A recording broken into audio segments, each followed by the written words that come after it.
So next week on the 16th, we'll have lecture exam number 1 covering chapters 1 and 2. And for a lab activity this week, there is none. You may have noticed there's nothing for lab this week. So just focus on studying for that lecture exam. What's that? There's a quiz, no organelle. That's just for practice. Yeah, it's not for a grade. You don't have to do that.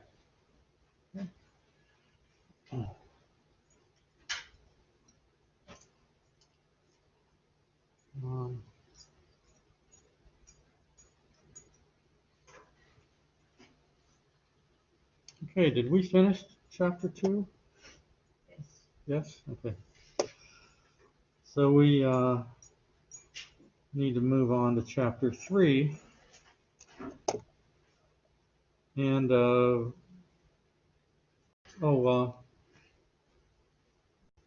exam days, I usually come early in case anybody wants to come early for a last minute review of anything.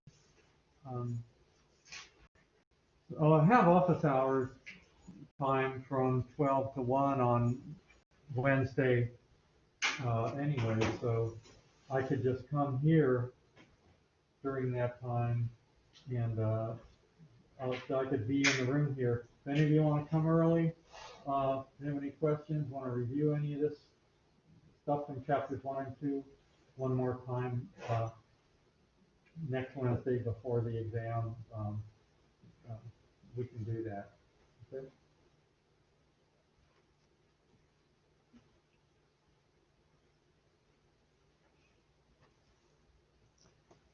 And toward the end of class today, if you want to spend a little time reviewing, if you have any questions, any of this chemistry stuff you don't understand, if you want to go over it one more time later today, we can do that.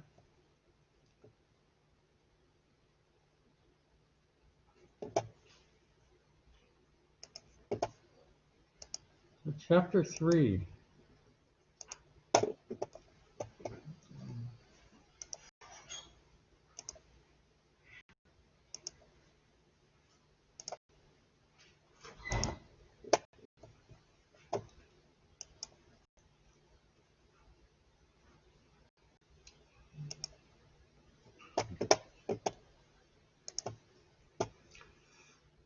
So chapter 2 was atoms and molecules.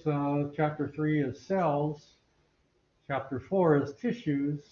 And then after that, each chapter will be covering an organ system.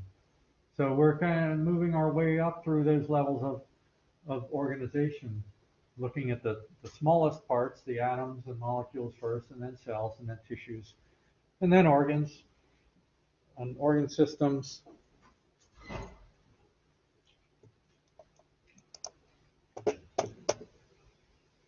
Okay, so we'll be looking at the structure of cells, the parts that make up a cell, the plasma membrane which surrounds every cell, and its structure and how it functions to allow or not allow things to enter or leave cells. And the organelles of a cell are like the organs of your body. They're the functional parts within a cell. And we'll look at the important ones. The cell cycle, which is just the life of a cell. What happens in the life of a cell? How a cell reproduces or makes more cells. And the word differentiation just means a cell becoming a particular type of cell. We have many different kinds of cells in our body. And they all have certain things in common, but they are specialized for different functions. And we all started out as one cell, just a fertilized egg, right? That's just one cell. And then we grew and grew and grew, and more and more cells were added to your body to grow in size. But also, as we grew, we developed many different kinds of cells, and that's what this differentiation is. A cell becoming a particular kind of cell, a skin cell, a muscle cell, a nerve cell, or whatever. See, first of all, cells are the smallest units of life. That means a cell is alive. But if you take a cell apart, the individual parts are not really alive. They can't survive by themselves. And as far as we know, as far as science knows, every organism on Earth is made up of one or more cells. Some organisms, like bacteria, little tiny one-celled organism, the whole organism is just one cell. But larger organisms like animals like us, and plants and fungi, we're made up of many cells. An adult human body is made up of, any idea how many cells? Any guesses? Thousands? It's trillions of cells. Nobody knows exactly how many because it's impossible to count them. How did you ever count all the cells in a human body? But I've read estimates, 20 trillion. I've read estimates as high as 100 trillion. So it's not many trillions. And like I said, there's many different kinds of cells. These are all different human cells. There's a sperm cell, a smooth muscle cell, and we'll learn later what smooth muscle is. Epithelial cell, epithelial tissues are tissues that are in thin layers like skin or other tissues that cover organs, called epithelial. Red blood cell there, and then a nerve cell. Nerve cell is pretty weird looking, and nerve cells can be very long. Cells are generally small, so small you can't even see them without a microscope. But nerve cells, some of them are very long, like 2 or 3 feet long, one cell. And your muscle cells in your skeletal muscles, like this biceps muscle here, it's on me, I don't know, 8 inches long or so. Each muscle cell in there runs the whole length of that muscle. These are very long, slender cells like spaghetti. So cells are in a lot of different shapes and sizes and functions.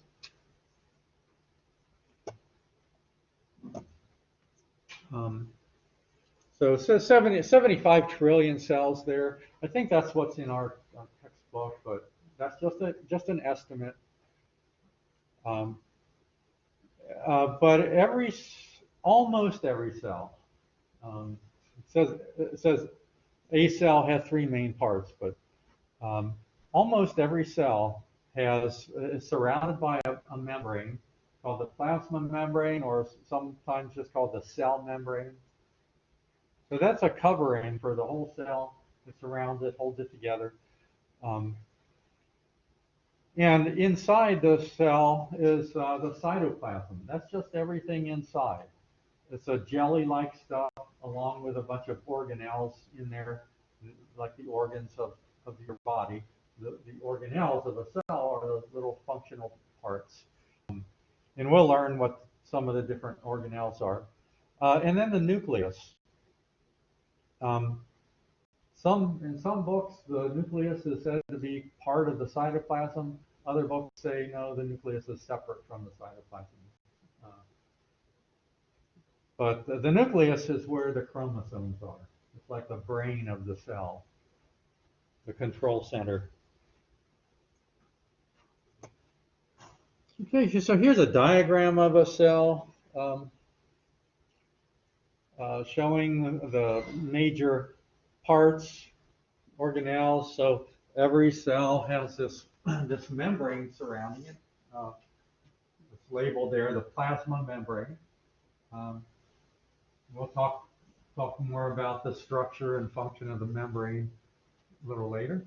But here's the nucleus. The nucleus is usually the largest organelle in a cell, and if you look at a cell under a microscope, um, uh,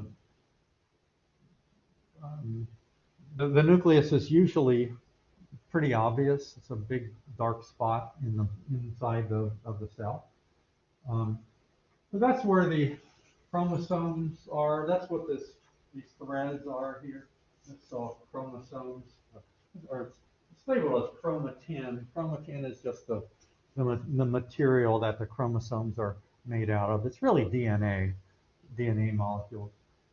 Um, and then all this stuff is labeled the rough endoplasmic reticulum, the Golgi apparatus, the ribosomes, centrosomes, mitochondria. These are all the organelles that have different functions in the cell, and we'll talk about them. Uh, um,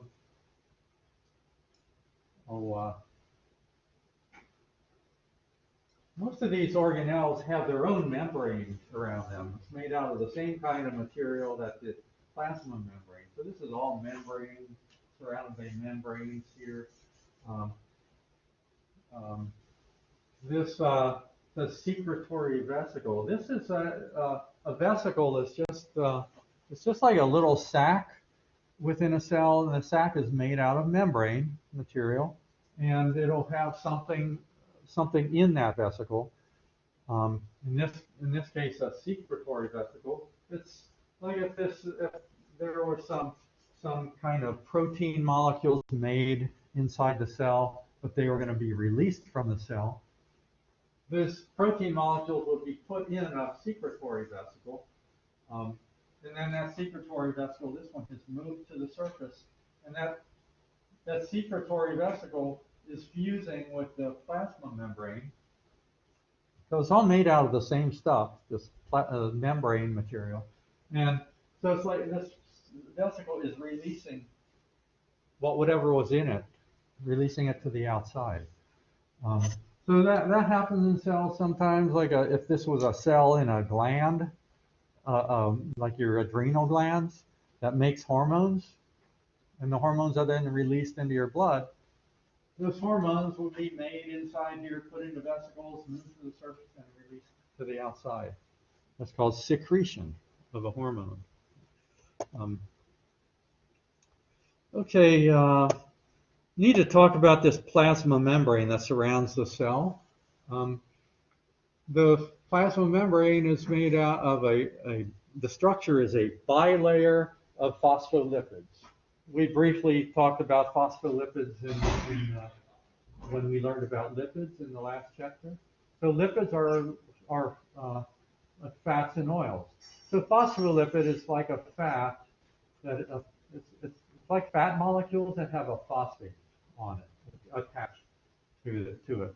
A phosphate is just a little molecule with phosphorus and oxygen in it. So a bilayer means 2 layers, and so you can maybe see that there's 2 layers of these phospholipids here. Here's the head part of the phospholipid molecule, and here's 2 tails of that molecule. And so the tails are facing each other, and the heads are opposite each other.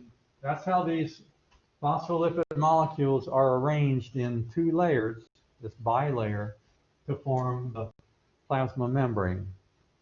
And also embedded in that phospholipid bilayer is a bunch of other molecules, proteins, and that's a glycoprotein, which is a carbohydrate and a protein molecule together in one molecule called glycoprotein.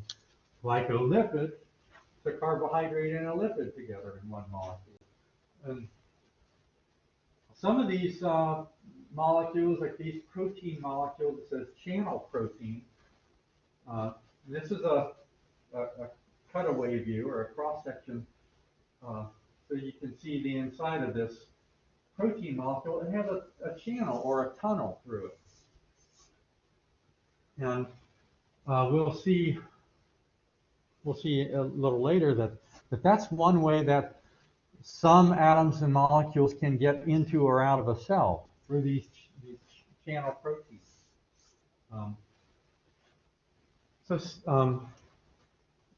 Cells are very active. There's always a lot of stuff going on in cells, and a lot of stuff entering cells or leaving cells. So if this is the inside of the cell and this is the outside of the cell, there's always stuff coming in and stuff going out. Like oxygen has to come in. Cells are always using oxygen. Carbon dioxide is always going out of the cells. The cells are always making carbon dioxide. Nutrients have to come in to the cells, like sugar molecules, like glucose, has to always be coming in, and all the many different ions, like potassium and sodium and calcium, are always moving in and out of cells. They always have to have the right amount of ions in the cells. And so the plasma membrane is very important for moving stuff in and out of the cell.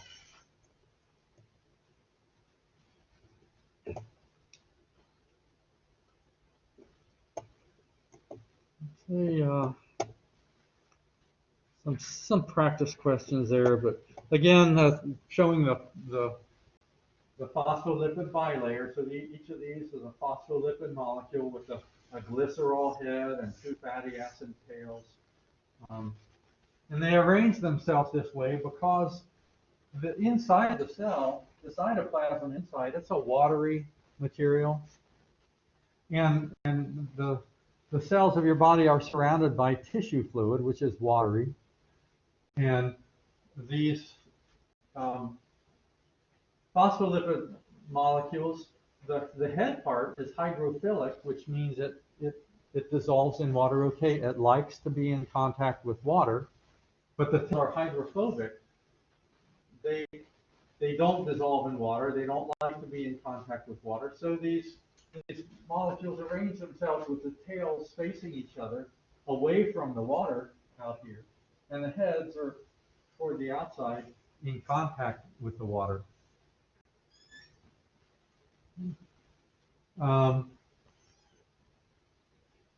So like I said, there's all these other kinds of molecules embedded in this phospholipid bilayer. Those other molecules have various functions. Okay, some of those proteins, like we saw, are just attached on the outer surface or the inner surface. And they would be called peripheral proteins, but the ones that penetrate all the way through are called integral or transmembrane proteins. Okay, this slide is just showing some of the different kinds of protein molecules that are embedded in the plasma membrane and what their functions are. And as we proceed through this course, this kind of stuff is going to show up in future chapters when we study various tissues and how the cells of different tissues functions. These proteins are going to be important. So these ion channels, these are those type of those channel proteins that have a channel or a tunnel. So this is how some ions get in and out of cells, through those channel proteins. This is called a carrier protein, similar to these ion channel proteins, but it's got a channel or a tunnel through it. But the protein molecule has to change shape a little bit to allow an atom or molecule to come in or out. So it's got a carrier protein because it kind of carries the molecule in or out instead of just letting it move in or out. Receptor proteins, these these will be usually receptors for hormone molecules that would be in your body. So I think when we might have talked about this when I talking about proteins, I can't remember, but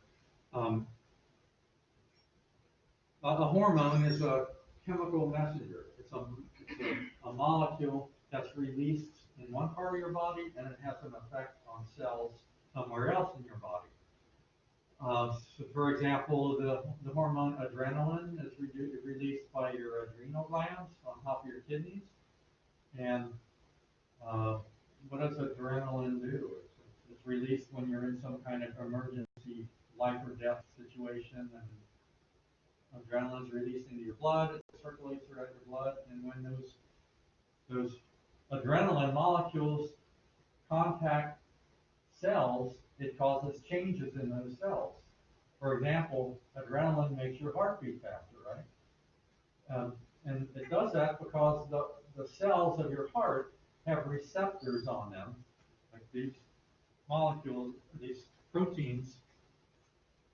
And if these are adrenaline molecules that are in your body now, in your blood and tissue fluids, if one of those adrenaline molecules comes into contact with that receptor on a heart muscle, it'll cause your heart to beat faster. But other organs of your body are not affected by that hormone adrenaline, like your stomach.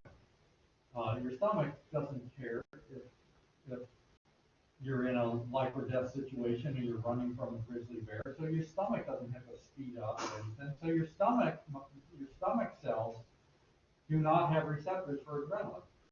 So only cells that have receptors for a particular hormone are affected by that hormone.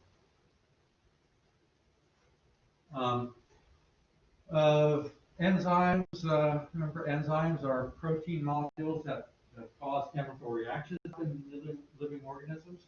Some enzymes are attached to the plasma membranes of cells. Linker proteins, these are just like anchors, protein molecules that act like anchors to connect cells together side by side. Otherwise, if there weren't these connections between cells in your tissues, then your tissues would just fall apart. So we have these protein molecules that connect the plasma membrane of one cell to the plasma membrane of the cell next to it in tissues.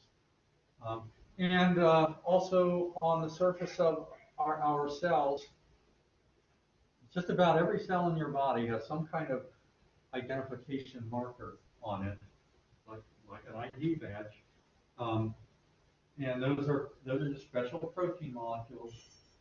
It says MHC, that stands for major histocompatibility complex.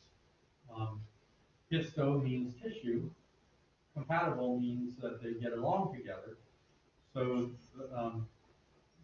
this is what your immune system recognizes. This is how your white blood cells and antibodies can tell that the cells of your body are part of the same body as your immune system.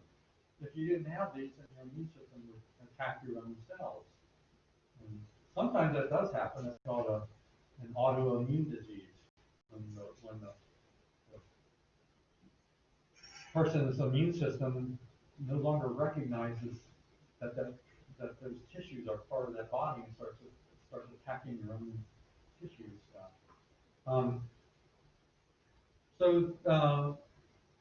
These MHC markers are what have to be matched for a transplant.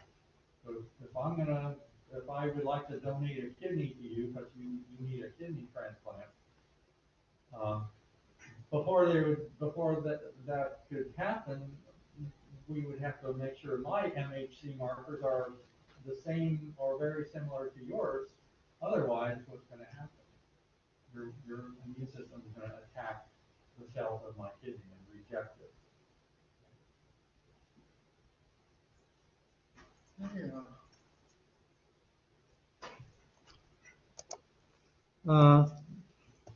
The so-called fluid mosaic model. That just it's just the fluid mosaic model is just the name of the description that we have of the plasma membrane. Fluid means it's soft and it can change shape easily. Mosaic just means a combination of a bunch of different things. A mosaic is I think artists call a mosaic some kind of picture with a lot of different things in it or something.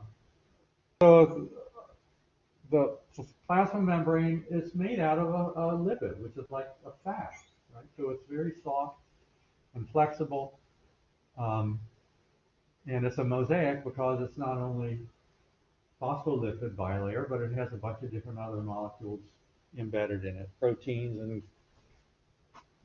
also has cholesterol in it. Cholesterol molecules help keep the plasma membrane strong but flexible.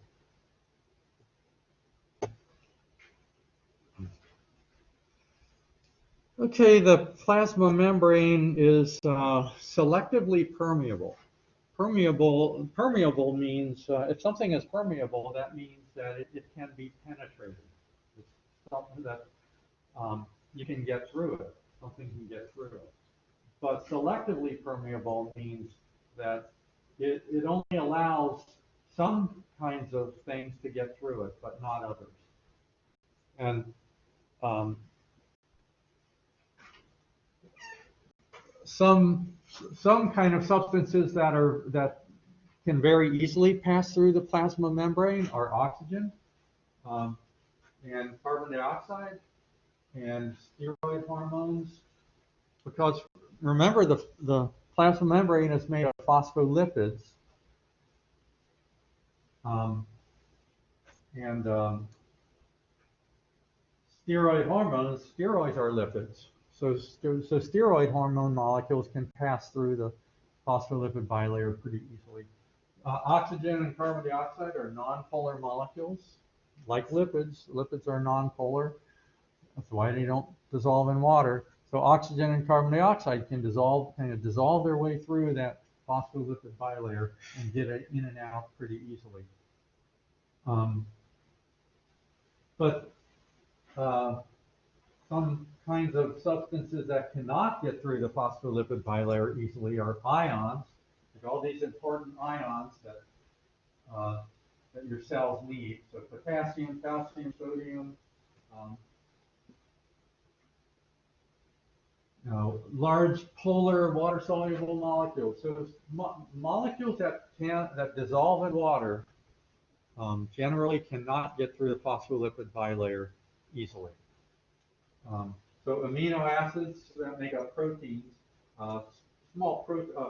any protein molecules, sugars, these cannot pass through the phospholipid bilayer. So how do they get in? The cells need your cells need amino acids because the cells are always making protein molecules. So they need, which are made of amino acids. Cells need sugars for energy, but those molecules cannot get through the phospholipid bilayer, but the cells need them to come in. So how do they get in? Well, again, those channel proteins in the phospholipid bilayer are one way that some substances can get in if they cannot pass through the phospholipid bilayer. First of all, I need to talk about a gradient. A gradient just means there's more of something in one place compared to another place.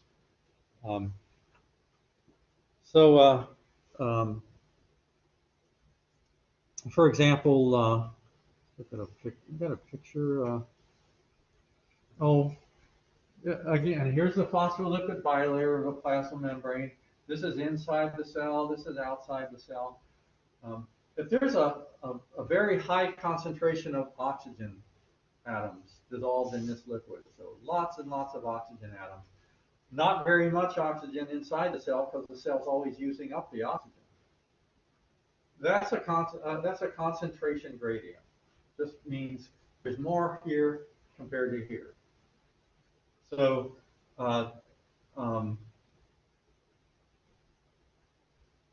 if an electrical gradient would be because of ions. Remember, ions have a static electric charge. So if there was a whole lot of positive sodium ions out here, not very much in here, then that difference in electric charge, a lot of positive electric charge from these sodium ions here compared to not very much here, that would be an electric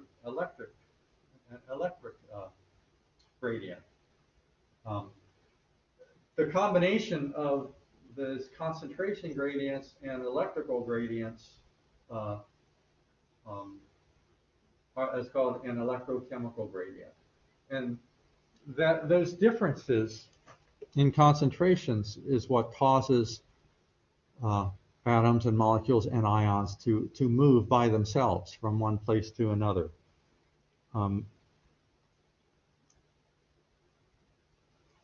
that process is called diffusion. Diffusion just means everything wants to even itself out. So if I had an aquarium full of pure water sitting here, and I would take and I had a little container of salt water, and I would just very gently pour that salt water into one corner of that tank of pure water. Is that salt water going to stay here, or is it's going to mix itself in, right? That's called diffusion. It's just the natural tendency for everything to spread out and try to even itself out. The salt water, the salt is just going to spread itself out until the salt is evenly distributed throughout all that water, and that's diffusion. And it happens just because in liquid like water, the molecules are always bouncing off of each other, they're always moving. And so if you put salt in there, all that moving is going to just mix the salt in. Eventually, it'll take a while, but it'll all mix in. Same thing happens in gases like the air in this room. If I was wearing some very strong cologne or aftershave or something, there'd be a high concentration of it in the air around me, but it would be constantly spreading out, and you guys that are several feet away from me could probably smell it because of diffusion. I had a jar of ammonia here. Took the lid off. Ammonia would be evaporating out, and it'd be spreading out throughout the room, trying to spread itself out evenly, and that's why first you guys in the front would smell it, and then you guys a little farther back would smell it as it just continues to diffuse throughout the room. So everything tries to go from where it is in high concentration to where it is in low concentration to try to even itself out. So this is why, this is one way that stuff enters a cell. If there's a concentration gradient, like more oxygen outside compared to inside, the oxygen is going to try to diffuse in to the cell. And because oxygen is one of those things that can pass through the phospholipid bilayer, that's how oxygen gets into cells. It just diffuses in. Carbon dioxide, there's usually more inside the cell than outside because cells are always making carbon dioxide. So it accumulates inside the cell, high concentration inside, and it's trying to move outside to where it's low concentration. So we would say that's moving down a concentration gradient from where it's high concentration to where it's low concentration.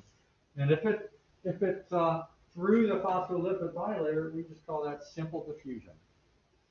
So that's how oxygen, carbon dioxide, water, steroid hormone molecules, anything that can pass through the phospholipid bilayer, that's a way that it can come in or out.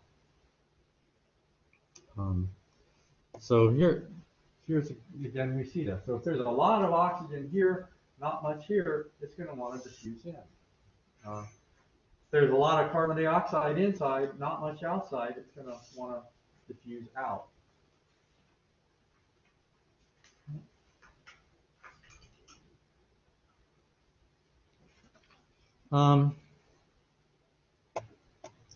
Facilitated diffusion.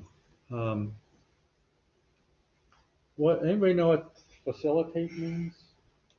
If you facilitate something, what does that mean? If you're my facilitator, it means to help. To facilitate just means to help something happen. So a facilitator would be an assistant or something. But facilitated diffusion means if an atom or an ion that cannot get through the phospholipid bilayer, if the cell has some channel protein open, it would allow it to diffuse in or out. So it's called facilitated diffusion because the cell is just helping it a little bit by having those channel proteins open to allow the stuff to diffuse in or out. And so this is how ions get in. This is how sugars, like glucose, get into a cell all the time. You got blood sugar in your blood all the time. That's there for your cells to use. So it has to be able to come into the cells, and this is how it does it, through these channel proteins by facilitated diffusion. Amino acids, protein molecules, same thing.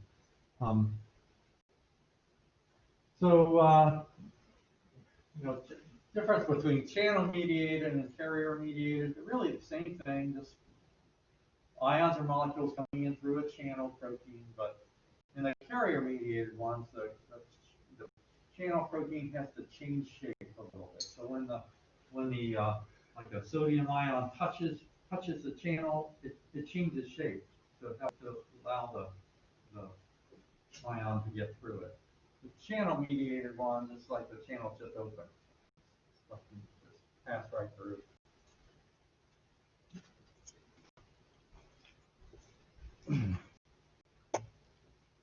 So in this case, this one we'll learn when we look at the nervous system.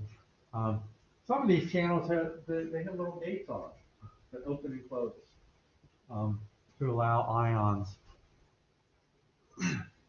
to pass through.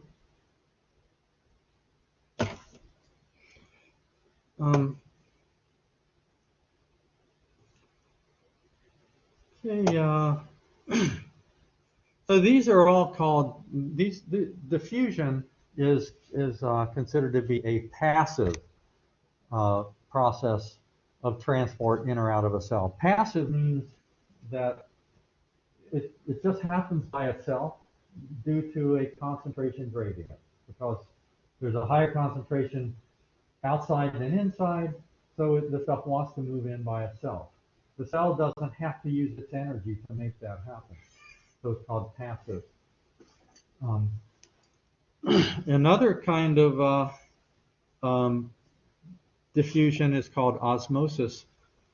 And what's special about osmosis is that what's moving into or out of the cell is water. It's not stuff dissolved in the water. It's the water itself. It's moving in or out of the cell because of a concentration gradient. And why this happens, this is a diagram trying to explain osmosis. If we had a container of water, a container of water here, and had a selectively permeable, or it says semi-permeable, same thing, just means permeable to some things but not others. In this case, water can get through it, But this, the solute, the stuff dissolved in the water, this, it says salt molecules. So the water can pass through the membrane, but the salt cannot. So there's a higher concentration of salt on the right compared to the left, but there's also a higher concentration of water on the left compared to the right.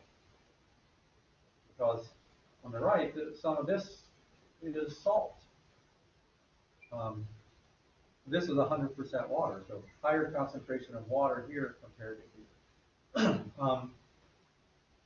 So everything likes to move in the direction that will even itself out, from higher concentration to low concentration, including water.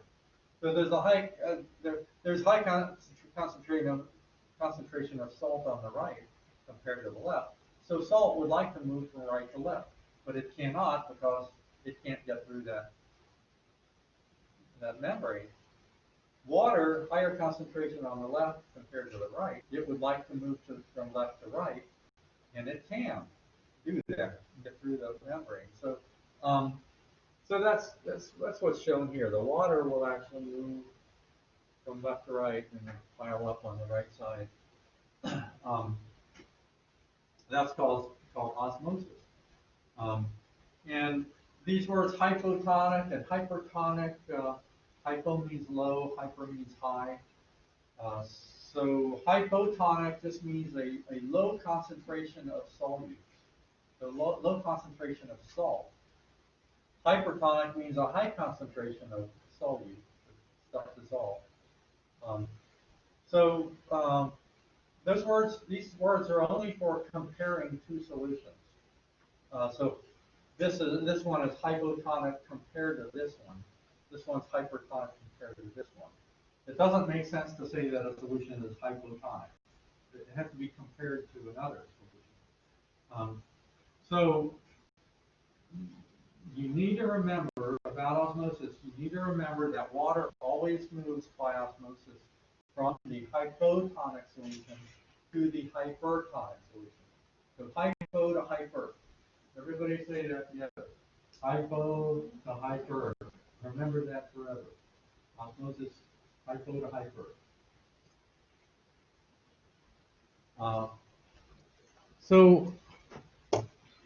If two solutions are the same concentration, we call them isotonic.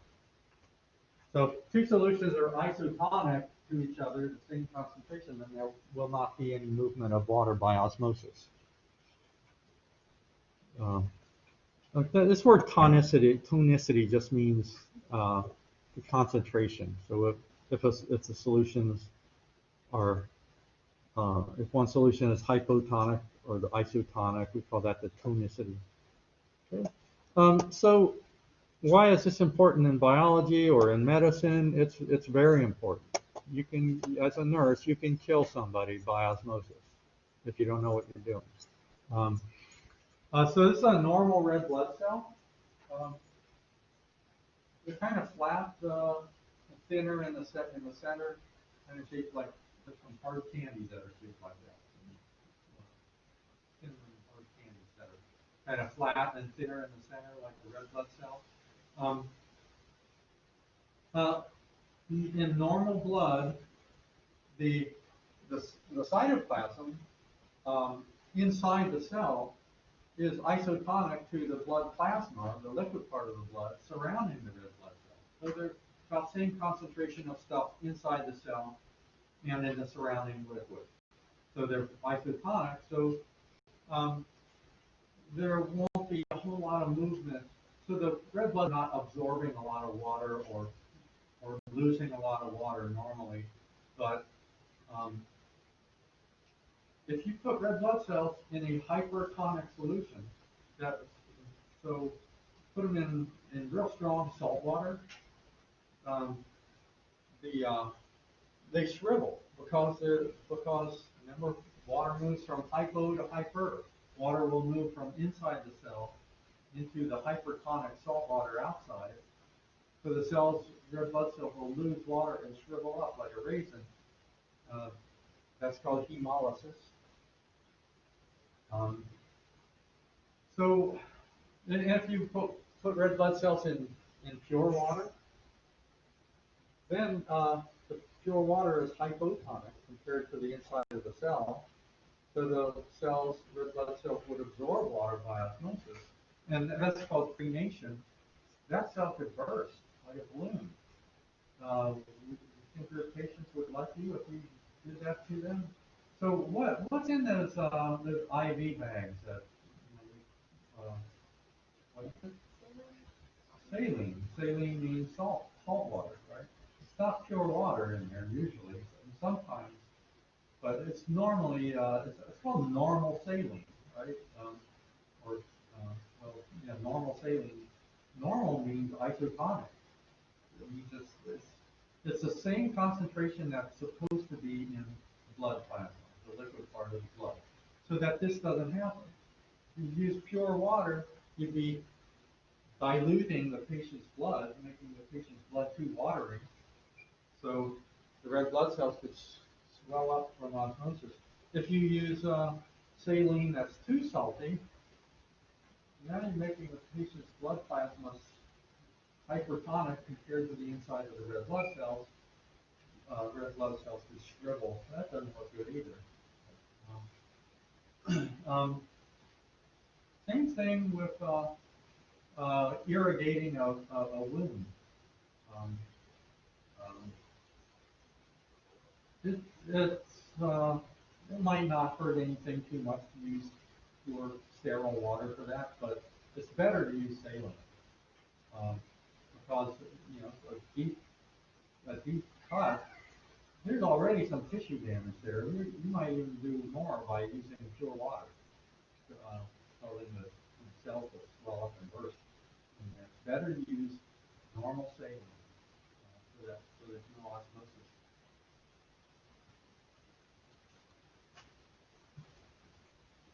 Yeah.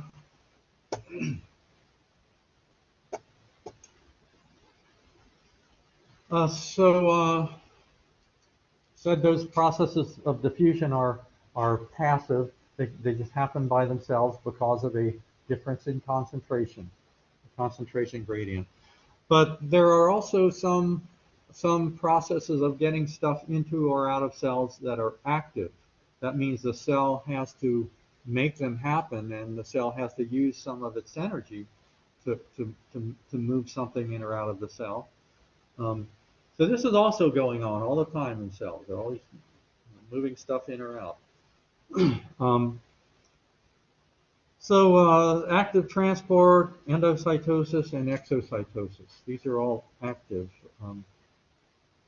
So again, the active transport involves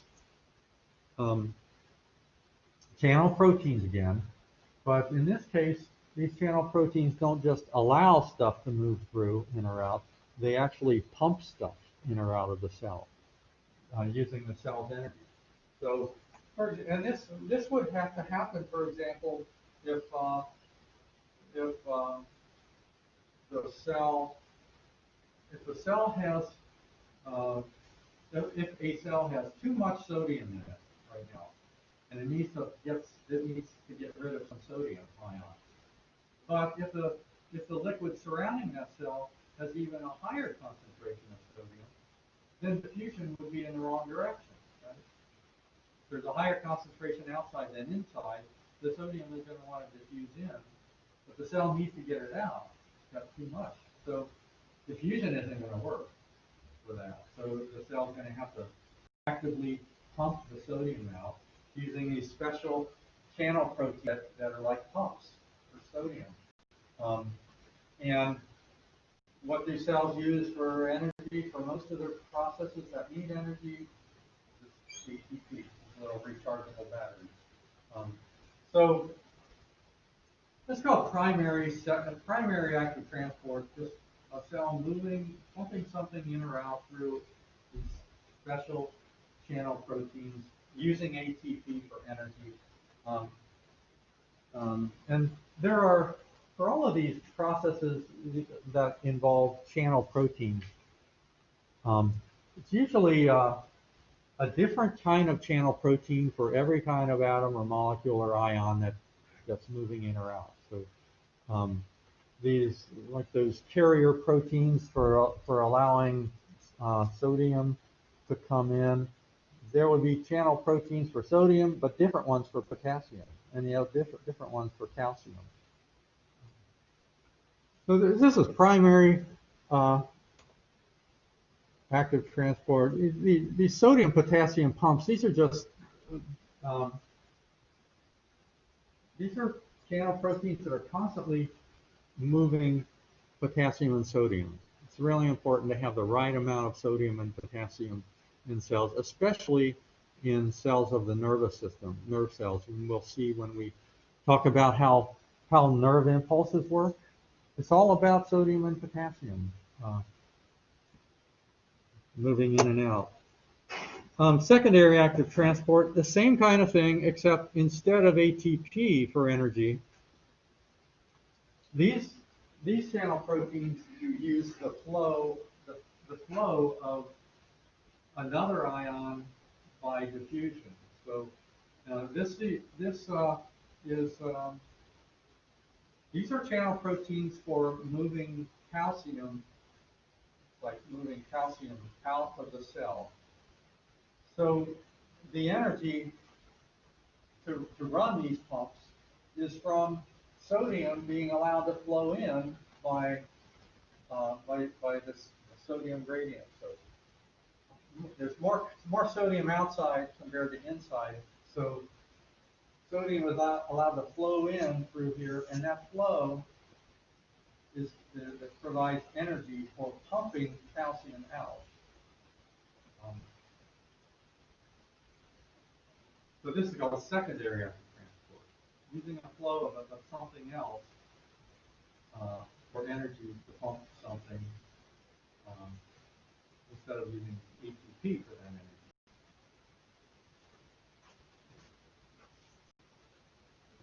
energy. So that's called active transport, pumping something in or out through one of these channel proteins. Other ways of doing this that do not involve channel proteins, these are also active processes, are called endocytosis and exocytosis. Endo means in, exo means out, cyte, C-Y-T-E, means cell. So endocytosis means this is something that some cells can do, but most cells cannot do this. Like your white blood cells can do this, but it involves the cell actually changes its shape and surrounds something outside of the cell and takes it in. So that's what's happening here. So there's something outside of the cell, a particle that the cell wants to bring in to the cell. So this is a plasma membrane. The surface of the cell actually changes shape, surrounds that particle, and takes it in, and that part of the plasma membrane that surrounded the particle pinches off and forms a vacuole. A vacuole is just a large vesicle. Vacuole and vesicle are the same thing. So now that particle, whatever it was, is inside the cell in this, surrounded by a little membrane sac. Human cells that can do this are some of your white blood cells can do this, and that's how some of your white blood cells are able to eat infectious bacteria or viruses to prevent them from being sick. They just, by this endocytosis, they just swallow them in and then just break them down, digest them. This is endocytosis. Endocytosis that takes in a solid particle like a bacteria cell or something is called phagocytosis. P-H-A-G, phagocytosis. This is same thing, but taking in a little droplet of liquid. And that's called penocytosis. So phagocytosis is described as cell eating. penocytosis is cell drinking. Um, This receptor-mediated endocytosis, um, it's called receptor-mediated because this is in special cases where a cell will take in. A cell has special receptors on its surface for a particular kind of molecule. So only when that particular kind of molecule touches that receptor, it'll cause the endocytosis. The cell will surround it and take it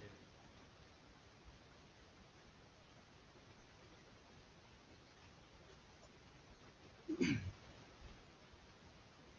Okay, transcytosis. Trans means across. This is just a case in which, well, a, um, there was a cell here, and it would take something in one side by endocytosis. Now it's in the cell, and it moves all the way through the cell, and then it leaves the cell by exocytosis. I skipped over exocytosis, didn't I? Exocytosis is just the opposite. It's just something that's in a vesicle.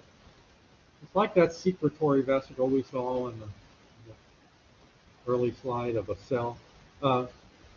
A vesicle that's in the cell just moves to the surface and fuses with the plasma membrane and just spits out the contents. So there's no picture of it, but exocytosis would be just the opposite of this. So if this had something in it, the cell wanted to release it to the outside, this would move to the surface, fuse with the plasma membrane, and just release it to the outside. And now that vesicle or vacuole would just become part of the plasma membrane. It's all the same stuff, membrane, phospholipid. So transcytosis, just endocytosis in one side, and then out the other side, exocytosis. So this is how, for example, in your small intestines, we're always absorbing nutrients from digested food through the wall of your small intestine into your blood. That's how that happens. So here's where the digested food is. Nutrients come in one side of these cells lining your intestines, and out the other side where there's blood vessels. So the nutrients go into the blood. Okay, some practice questions. Okay, so talked about the plasma membrane, how stuff gets in and out.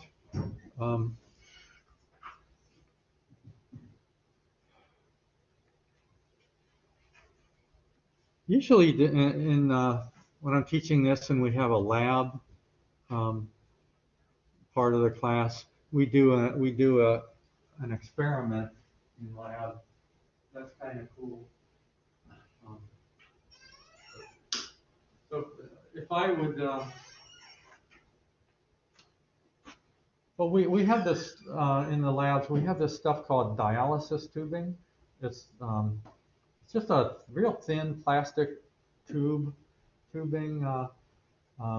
It looks just like regular, Ziploc bag plastic or something, but it's in a long tube, and you just cut off a piece of that tube, and you take string or a rubber band and tie off one end of it, and then we put sugar water in that tube, and then tie off the other end. So now we got a bag full of sugar water, and if we put that sugar water, we would weigh that bag of sugar water, and then we'd take just a container of pure water and put that bag of sugar water in the pure water. That plastic, that dialysis tubing, is a semi-permeable membrane. Water can get through it, but sugar molecules cannot. So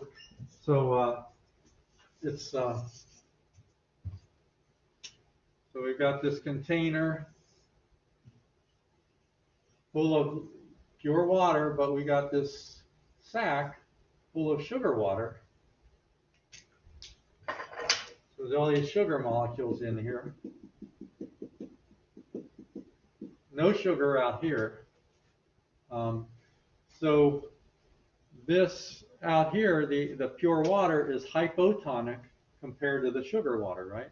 And the sugar water is hypertonic compared to the pure water. So remember, osmosis is from hypo to hyper. So osmosis, the water can penetrate the sac, but the sugar cannot. So osmosis, water's going to move into the sac. The sac's going to get bigger. You can actually, over about a half an hour or an hour time, you can watch it. It just plumps up. You can tell it's filling up with water under pressure like a balloon. And so after a while, we take it out and dry off the outside of that sac and then weigh it again and compare the weight before and after. And you can tell it definitely absorbed water by osmosis, just like cells would be if cells were in a hypotonic solution.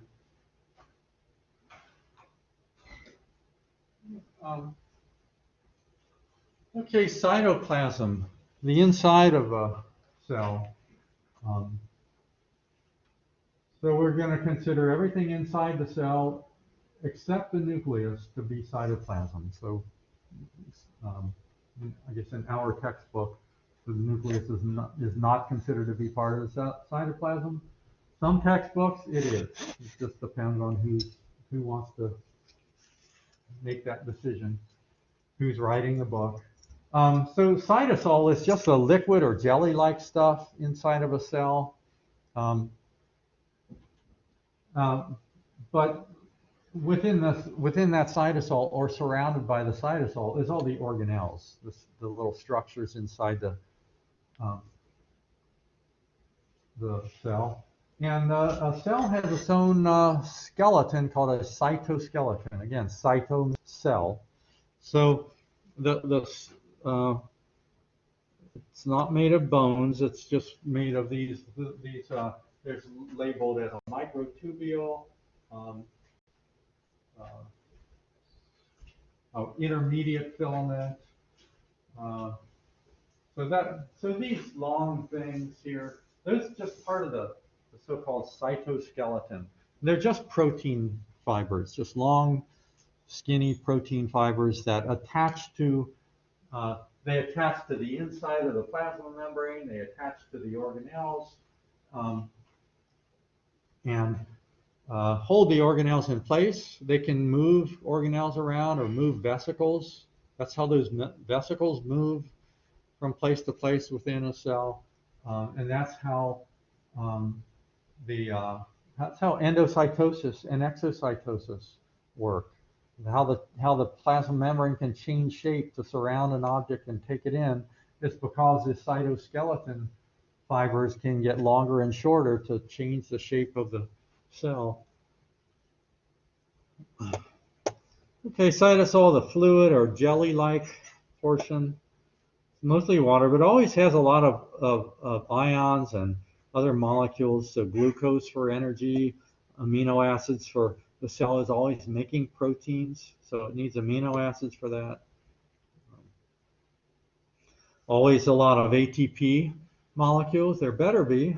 If there's not, then that cell's running out of energy and it's going to die. Okay, the organelles listed here are some of the important organelles: centrosomes, cilia, and flagella, ribosomes, endoplasmic reticulum. I like to call that the ER. It's easier to say than endoplasmic reticulum.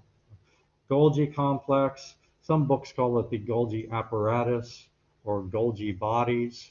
Same thing. Named after a guy who discovered them. His name was Golgi. Lysosomes, peroxisomes, proteasomes, and mitochondria. There are some others, but these are the important ones. Okay, cytoskeleton again, made up of just these protein fibers, and there's different ones with different names, but they're all just long threads of protein. The microfilaments are the real thin, skinny ones. That's what micro means, small. Intermediate means in between, so those are thicker. And then these hollow ones are called microtubules.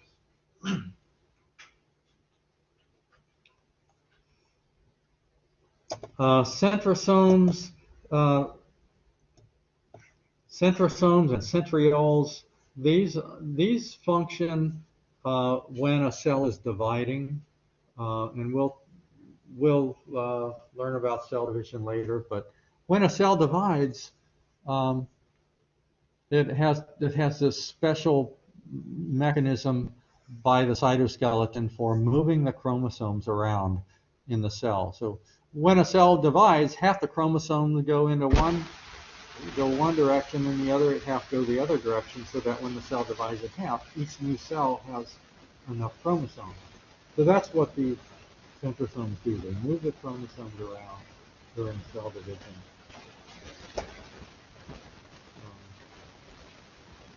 Okay, just some picture drawings of the centrosomes. Okay, cilia and flagella. Cilia, cilium, the cilia, flagellum, which is similar to the Latin Greek word. But cilia and flagella, they're really the same thing, except cilia are small and flagella is large or longer. But they're just little finger-like, movable finger-like projections sticking out of the surface of a cell. And cilia are smaller, and if a cell has cilia, it has a lot of them. But flagellum is longer, and if a cell has a flagellum, there's usually only one. And in humans, there's only one kind of cell that has a flagellum. And the flagellum is a tail, the sperm cell. And usually if they're swimming, it moves like a corkscrew, pushes the little guy along. Other kinds of cells, non-human cells, like some bacteria cells have flagellum,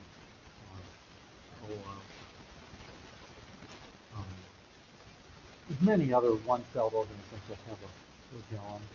Some cells, like a paramecium, that little thing shaped like a slipper, that one-celled organism that belongs out in science. The whole thing is covered with cilia, and the cilia just always.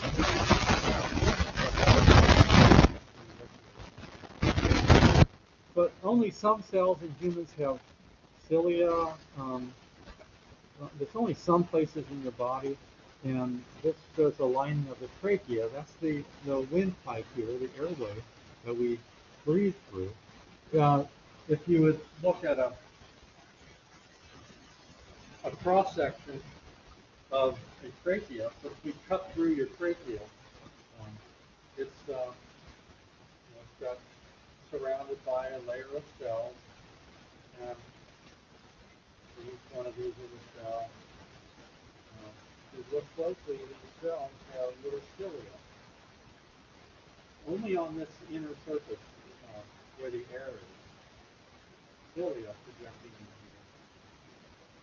And that's what this is. SEM means scanning electron microscope. These are very tiny. So these are pictures through a microscope. So these cilia in your airway are covered with sticky mucus, and so as we inhale air, there's a lot of stuff in the air we inhale. There's bacteria, mold spores, dust, COVID-19 viruses. That's why we were wearing masks. So the stuff gets stuck in the sticky mucus on these cilia, and these cilia are always moving. It looks like they're always doing the wave, sweeping that mucus up out of your lungs to where your trachea that you breathe through connects to your esophagus that you swallow through. So when you clear your throat, you're helping move that mucus up, and you swallow it into your stomach, along with everything, all the dust and bacteria that got caught in that mucus on those cilia. And it goes down in your stomach where it's very acidic. Most of that stuff is destroyed by the acid in your stomach. It's also cilia in the fallopian tubes or uterine tubes, also called the oviducts, where the egg released down lower, I guess, but released by the ovary goes into that tube, and then it moves toward the uterus. Um, that tube is lined with cilia that helps sweep the egg through it on its way to the uterus. I'm pointing to myself, but you know I don't have a uterus. Okay, flagella and cilia, they have long protein molecules in them that act like muscles to produce that movement. Okay, ribosomes. These are very important organelles because um, this is where protein molecules are made in cells. And making protein molecules is something that cells are always doing. So they're always making protein molecules because proteins do all the work in the cell. Um, especially protein molecules that are enzymes. Enzymes are protein molecules that cause chemical reactions to happen. Almost all of the important chemical reactions that go on in your body and the cells of your body require enzymes. So every time you cell needs to do an important chemical reaction that it's not already doing right now, it'll have to make an enzyme to cause that reaction to happen. And when it's done, that enzyme molecule will be broken down into the separate amino acids, and then they'll be reused again and make more proteins later. So these ribosomes are always working on making proteins, using the information in DNA, in your genes. That's mostly what genes are. They're information for making proteins, and then the proteins do all the work. So lots of ribosomes in a cell. They're made up of these parts called subunits that are actually made in the nucleus of the cell, and then they go out into the cytoplasm, and these subunits come together to form the ribosome that's now ready to make proteins. And we'll see a little bit how proteins are made in cells later. Okay, next organelle, endoplasmic reticulum, or ER. These look like this is a drawing or diagram. This is an actual micrograph. But this is all membrane material that forms these polymer stacks or tubes. And then the little dots on them over here are ribosomes. So that's called rough ER, rough endoplasmic reticulum, because it has all these little ribosomes that look like a finger. But this other endoplasmic reticulum without ribosomes on it is called smooth ER. The rough ER, because it has ribosomes, is slowly making proteins. And then the proteins that are made end up inside of those polymer tubes. Smooth ER is mostly for making lipids, making fat, and also making phospholipids for making more membrane.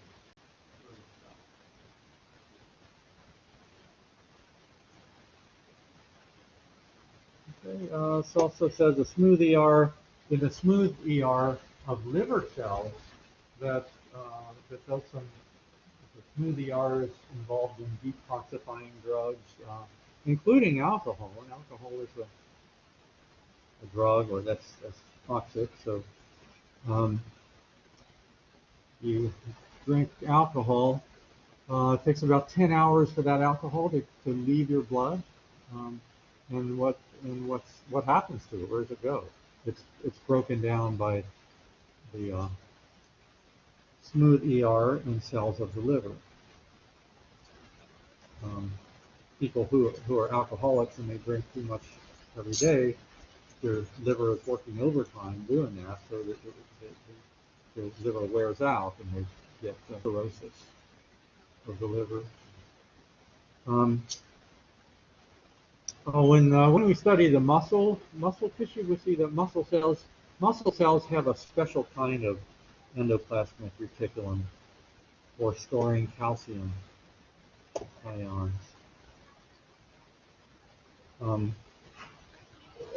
Okay, that was the ER. Then the next organelle is the Golgi complex, and it looks similar. It looks similar to the ER. This is the ER. Golgi looks similar. Under a microscope, I can tell them apart. But so the information for making proteins is in the nucleus, and the proteins that are made in the ER, and then those protein molecules are put into a vesicle, which then takes them to the Golgi. The Golgi is the next step in the process of making the protein. The Golgi finishes making the protein molecules, and then repackages it into another vesicle. Now those protein molecules are done. They're ready to be used wherever they're needed in the cell. So this vesicle can take them somewhere in the cell, or it can take them to the surface and release them by exocytosis. So similar thing with a smooth ER making lipids.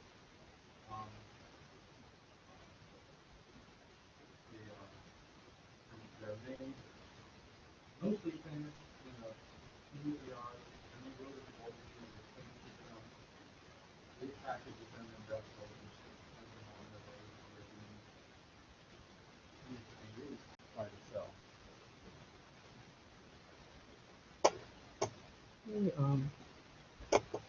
Lysosomes,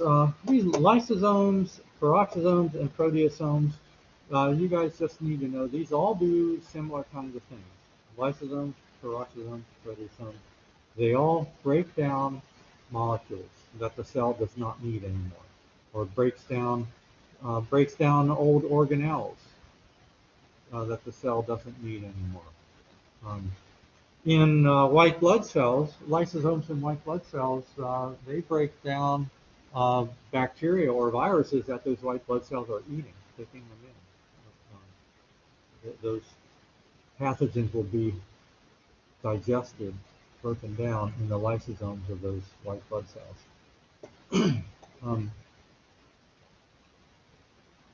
So when these molecules are broken down, some of them will the resulting smaller atoms or molecules will just be waste products that the cell will have to get rid of. Some might release those into the blood, and then the kidneys will remove them and put them in the urine. In some cases, those parts will be recycled. So if a protein is broken down in a cell, broken down into the individual amino acids, those amino acids are not waste products. Those are going to be reused by the cell to make more protein. Okay, mitochondria. Did we take a break? Yeah, we need to take a break. Let's do that.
50.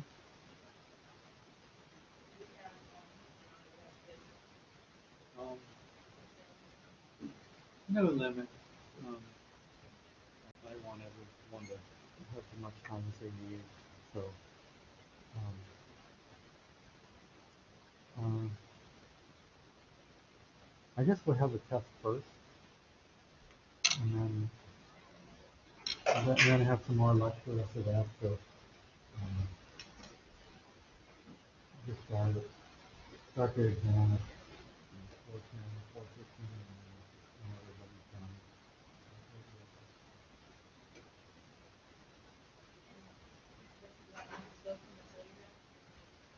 Um, yeah, you have sample questions, right? Yeah, so those are a good way to test your knowledge, and the exam questions are similar.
So, I don't think there's any that on the test, but that would be like, um,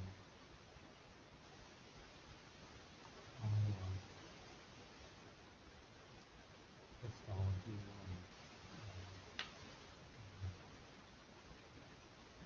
histology study of tissues and other people, like cardiology or study of the heart, but there's no questions like that on this test.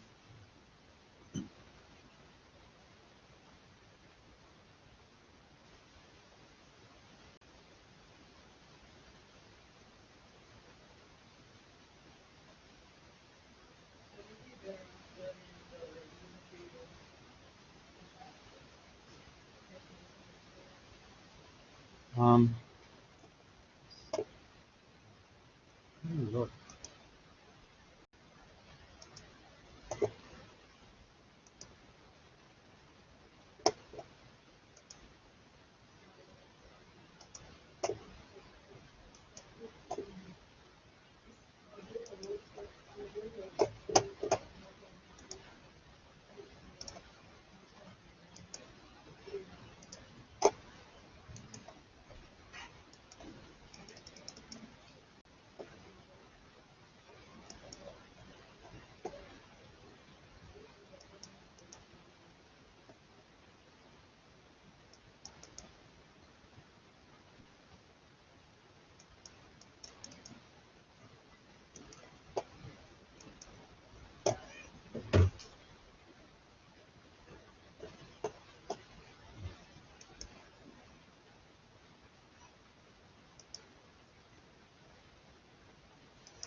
browser is not responding. I don't know what's going on.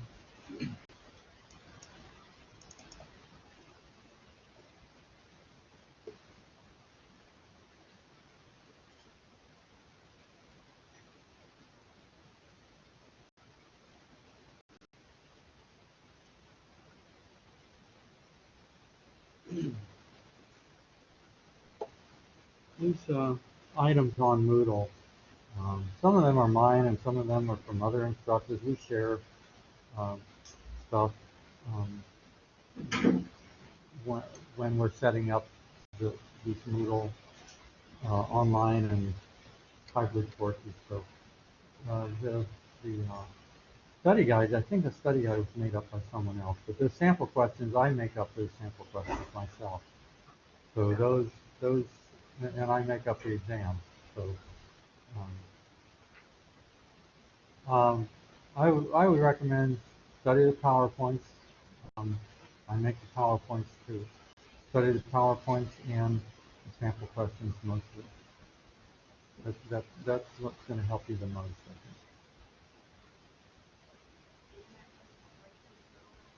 think. 50. Mm-hmm. You can make it more if you want. More questions might be better because then you just, there's 100 questions and you miss one, that's only 1 point off. With 50, if you miss one, that's 2 points. If you have only one question, then if you miss that question, you get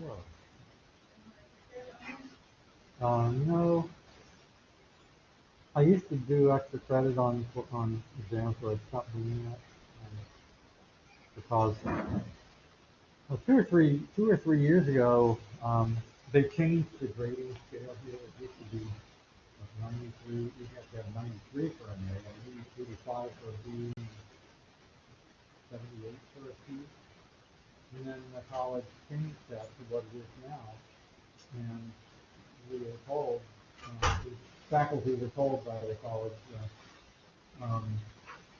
go ahead and make your classes harder if you want to. Because they didn't change that grading scale to make it easier for everyone to pass the classes. That wasn't the idea at all. They just did that because almost all other colleges and universities use the grading scale we have now. So it only made sense to make classes a little bit more difficult. So it would be take about the same amount of effort and learning to get an A and a B and a C and a D. So I didn't really do much to deliver my class harder. One thing I did was stop putting extra credit questions myself.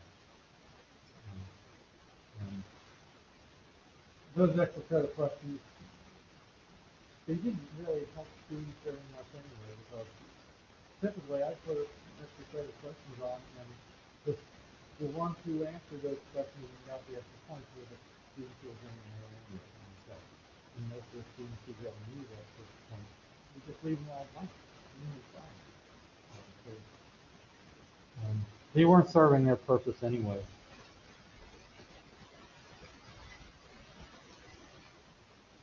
Okay, I guess we.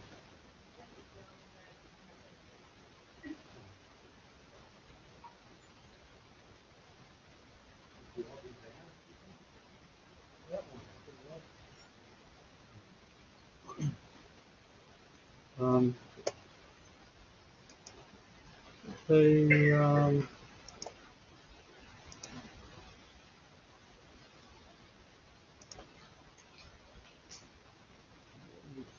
so we were going through the organelles one at a time. So these peroxisomes, lysosomes, proteasomes, they're described as a garbage disposal, breaking down molecules and old cell parts. Okay, mitochondria, another important one. Sometimes called the power plants of the cell, because think of a power plant that, that generates electricity by burning coal. That's kind of what your mitochondria do by burning, it's almost like burning sugar molecules, burning nutrient molecules. Burning is combining a fuel molecule with oxygen and releasing heat. Um, and that's similar to what goes on in the mitochondria. The mitochondria is where the nutrient molecules like sugar are broken down with oxygen. Oxygen is required for this. And the energy that was in that sugar molecule is released for use by the cell. And that energy was temporarily stored in ATP molecules. So it's kind of like the mitochondria are kind of like little power plants. Burning nutrient molecules to release energy. These reactions are called, these chemical reactions are called cellular respiration, breaking down nutrient molecules to release their energy to be used by the cell. And oxygen is required for the chemical reaction. That's why you're breathing right now. If you stop breathing, this will stop happening. You'll stop making new ATP molecules, recharging these little rechargeable batteries, and you'll die. And so your cells always have a lot of ATP molecules in them ready to use for energy. So they're always recharging them by breaking down nutrient molecules. But if you stop breathing, the cellular respiration reaction stops. You have enough ATP in your cells at any moment for you to last a minute or two. So you have to constantly be making more ATP. This is the overall reaction of cellular respiration. This is glucose. Blood. This is what blood sugar is. But the cell can also use other nutrient molecules, amino acids, have to have this oxygen while you're breathing. And this is carbon dioxide is a waste product from this. So this larger molecule is broken down in several steps in this process. So this is broken down until it's this molecule that has 6 carbons and 6 oxygens. It's broken down into a bunch of these smaller molecules with 1 carbon. And also a water molecule that was produced. New water molecule was made. This is called metabolic water. So some little desert animals, like these little desert ones, they don't drink water the whole life. And they don't, the food they can use for feeding them. And this is all the water they use, the water molecules they make by breaking that nutrient molecule in the cell. They don't need very much. They don't have enough water to spare them. But the whole purpose of this is this. It's the energy that was holding this molecule together. And then it's stored in a bunch of ATP molecules, little rechargeable batteries. So when your cells are breaking down nutrient molecules to get the energy out of them, they don't necessarily need that energy to use it right now, so they temporarily store it in a bunch of ATP. And from one glucose molecule, they can recharge about 36 of these little batteries. So we can use a fairly tiny bit of energy.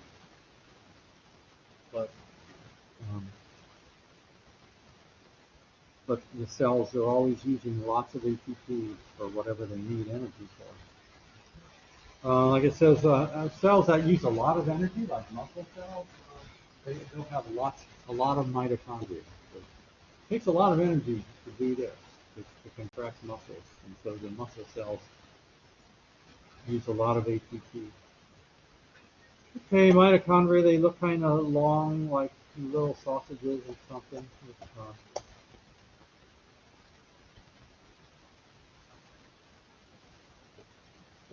So we've come to the nucleus, the largest organelle usually. This is where the chromosomes are. The nucleus is surrounded by its own two layers of membrane. It's a double membrane. It's called the nuclear envelope. And it has little holes in it, little pores or holes in it so that stuff can move in or out of the nucleus. There's a dark spot within the nucleus. So this whole thing is the nucleus here. This would be endoplasmic reticulum, kind of attached to the nucleus on the outside. The nucleolus, sometimes you can see through a microscope, you're looking at a cell, you see the nucleus. And then another dark spot within the nucleus, which is called the nucleolus. And that's where the parts of ribosomes are made. With ribosomal subunits that then leave through these holes, these nuclear pores, and go out into the cytoplasm and become ribosomes where proteins are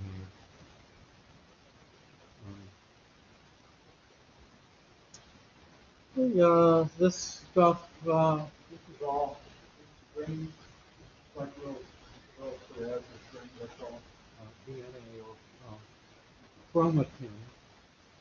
The word chromatin is just a DNA molecule, and these are just long DNA molecules, and they have little proteins attached along them. Those proteins just help the chromosome coil up, which it does when the cell is going to divide.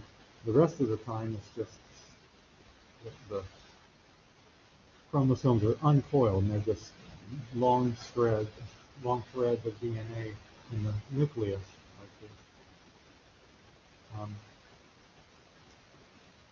Almost every kind of cell in your body has a nucleus with the same set of 23 chromosomes, the same information.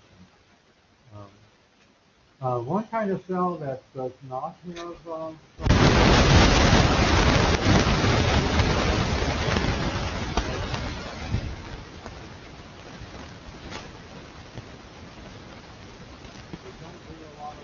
other.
Most cases down to the Nepal part, a third, and the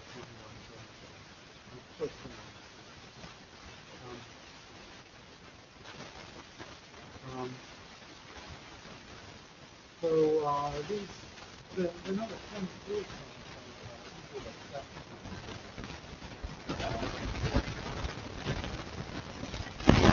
from Can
anyone live without a light on the phone? Yeah, all of you. Because you're fine with it.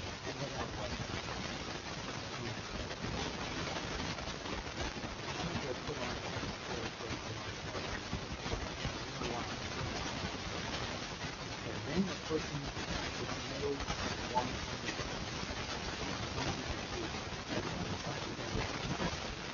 All you have to do is name a person. But the most common answer is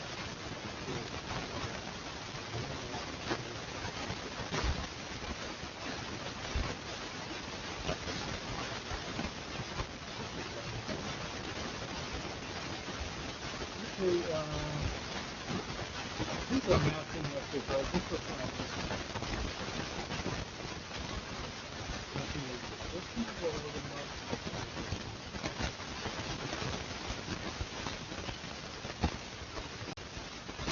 Another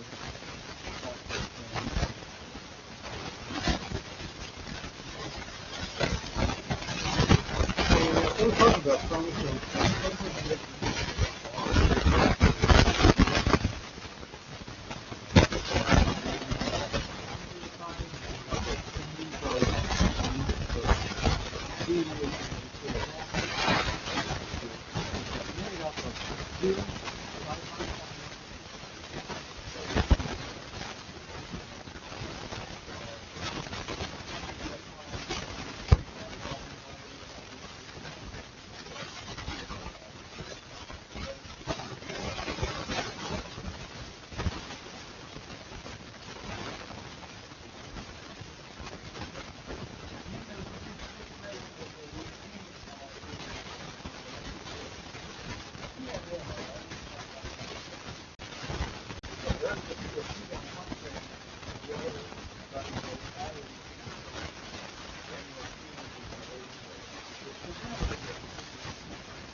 So here's the diagram of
a so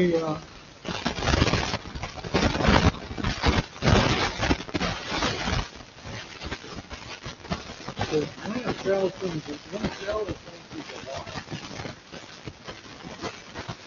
cell is sent to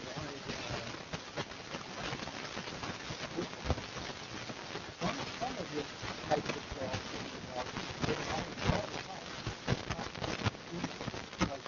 they're always after all of those things and always making good on cell division. Now, it isn't easy to cell divide, it's not. You've read lecture.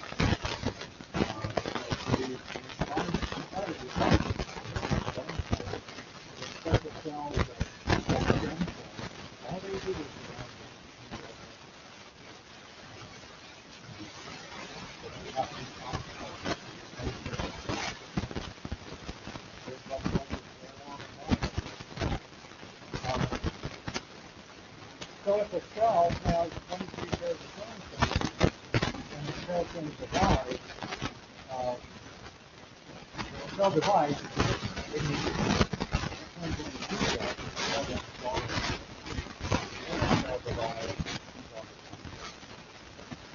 If the parent cell has 23 pairs of chromosomes, if the two daughter cells have 23 pairs of chromosomes, that's what every chromosome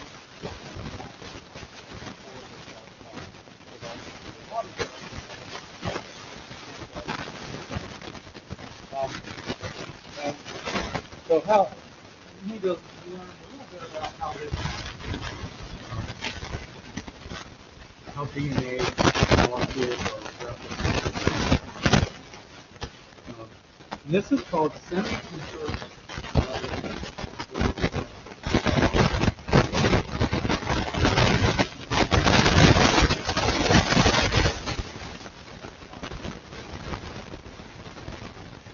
First, half of the DNA, half of the original DNA molecule is saved and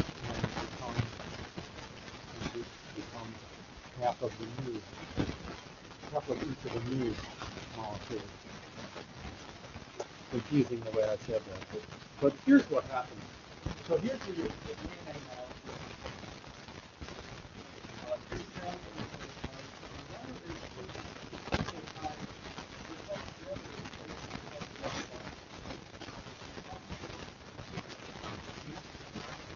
So those two branches separate them pretty easily. And there's this kind of enzyme called CSP, what enzymes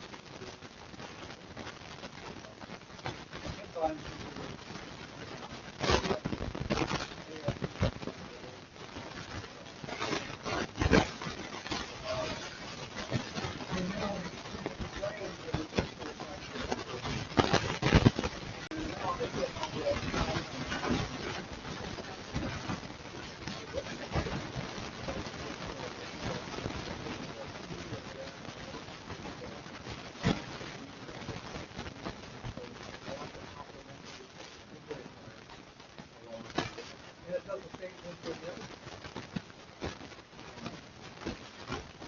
So each of these separate strands of the original molecule become one of the two strands of the new molecule. This will become a new molecule, and that will become a new molecule. It'll do this to all the new molecules.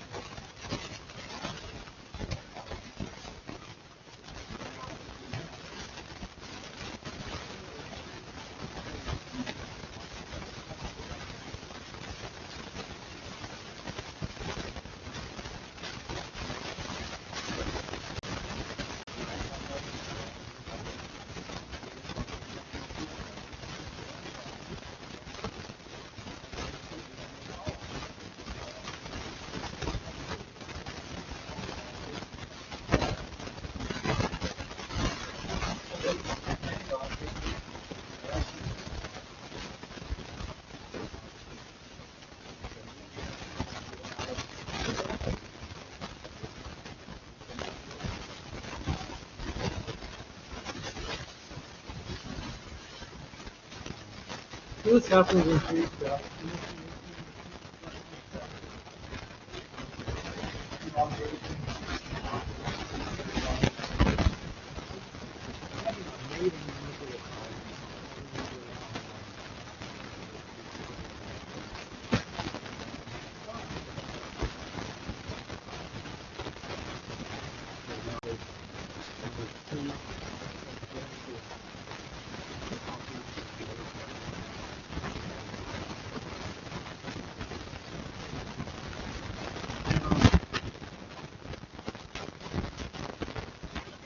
A gene,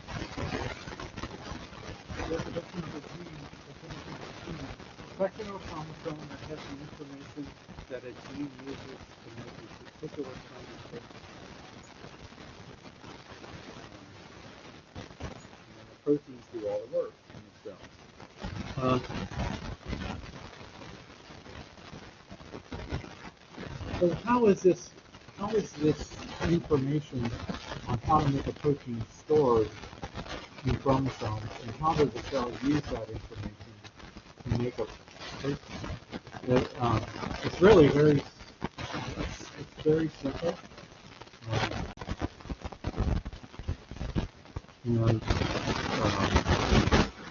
This DNA has been used in every organism that we know of, going back billions of years. It's DNA language that we use, how we use the very earliest organisms on Earth, and the DNA language has the same meaning in every organism. So human cell has the meaning of bacteria. all organisms use the same language in their cells for making protein. Along the DNA molecule, there's all these letters.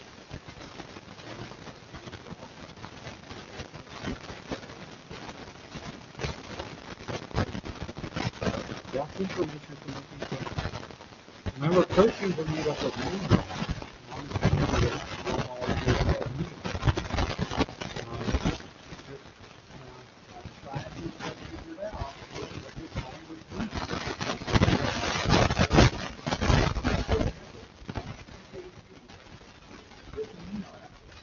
One of those amino acids that make up all the proteins.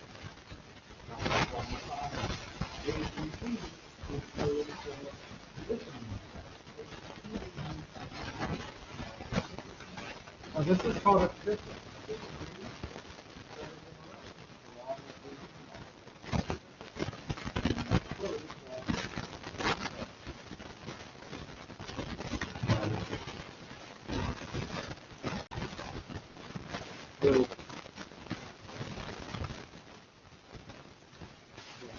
Here is on this table. This is the code of life right here. This is all the triplets.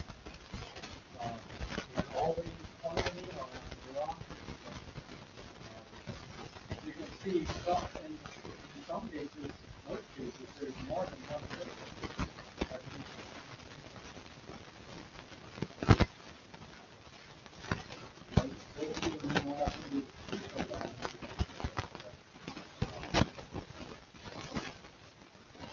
Getting a little ahead of myself with the food on, that means in a minute.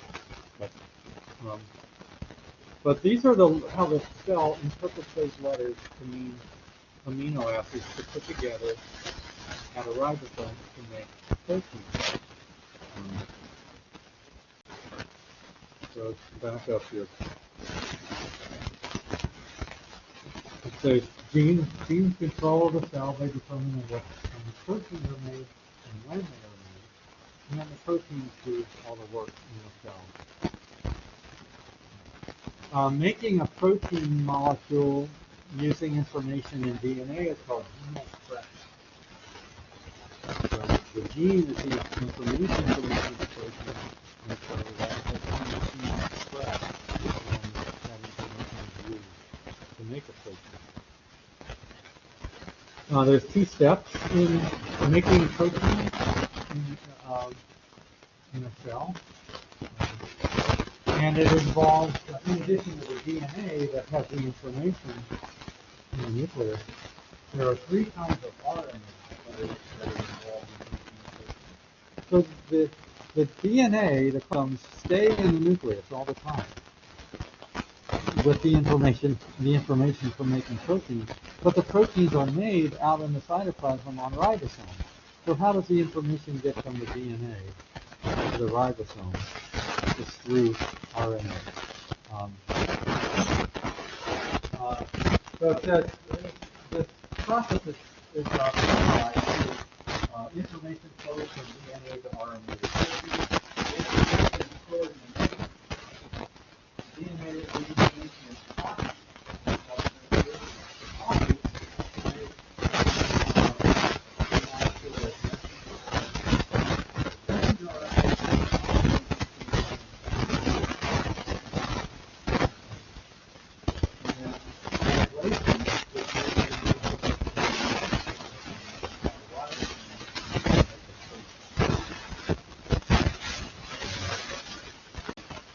So here we'll see an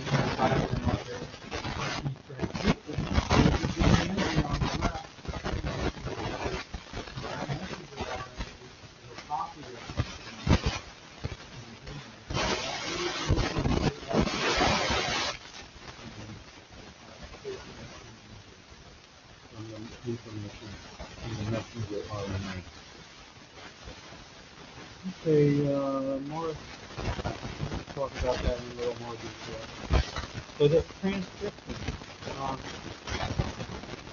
you know that word transcription.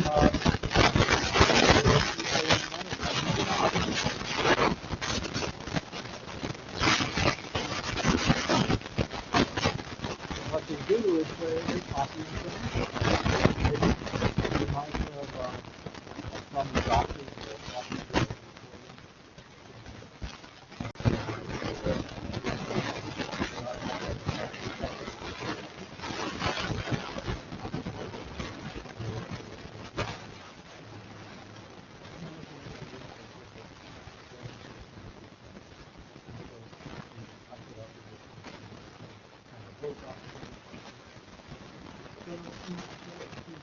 he's converting that information from spoken words on recorders into typed words in a document. That's transcription. It's converting the information into a different form. That's what transcription in a gene expression is. Taking the information Let's suppose this is the gene section of a chromosome. Two letters. With two strands of DNA, complementary. Use an A on one, T on the other. But these strands, they don't have the same information. They're complementary. If you knew what these letters were, you would also know what these are. So transcription is just taking one of these strands and copying the sequence of letters and making a messenger RNA. So if the cell would copy this strand, upper strand, and it would copy with complementary messenger RNA. So the first one is a T in the DNA, so in the RNA is a T. And the second one in the DNA is A. But remember, in RNA there's no T.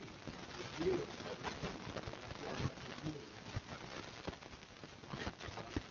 Third one is a C, there's a G, C, so the messenger RNA is a copy of this information.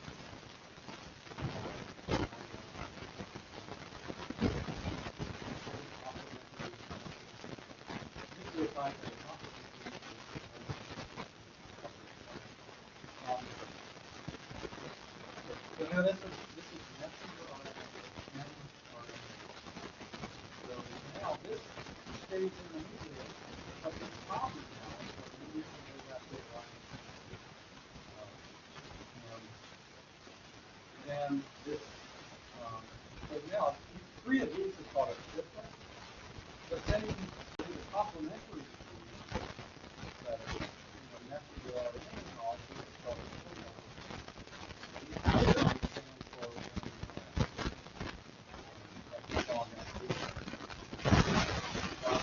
so at a ribosome, each codon is translated as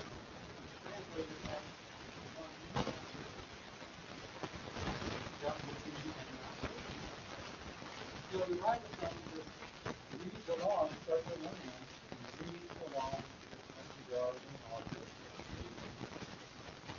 These things go in the science. So we have 13 amino acids in this protein. And it will add this amino acid. Then we'll add this amino acid, and so on and so on. These are long and then when it's all done, there will be a chain of these amino acids, and that'll be the molecule.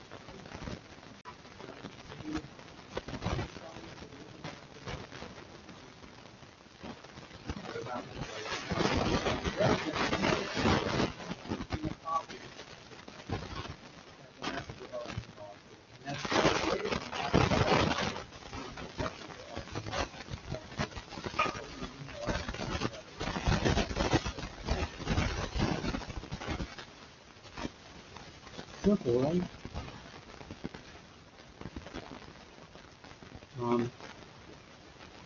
We talked about this.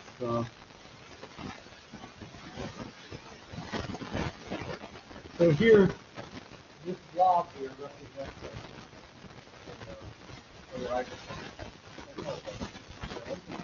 Yeah, this is transcription.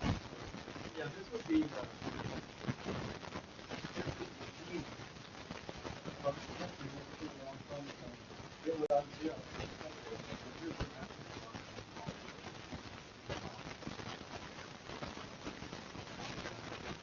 Complementary.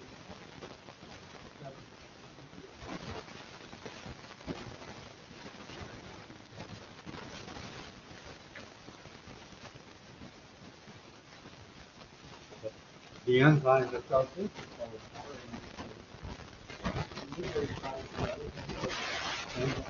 RNA polymerase.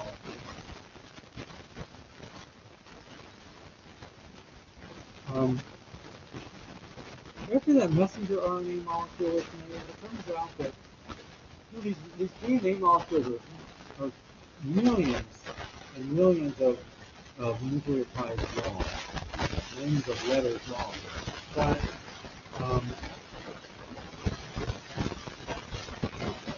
much of that, even most of that, is it used to be called junk DNA. Scientists figured out that most of those letters, the cell doesn't even use them for making a protein. So this is called cutting out the sections that are not needed.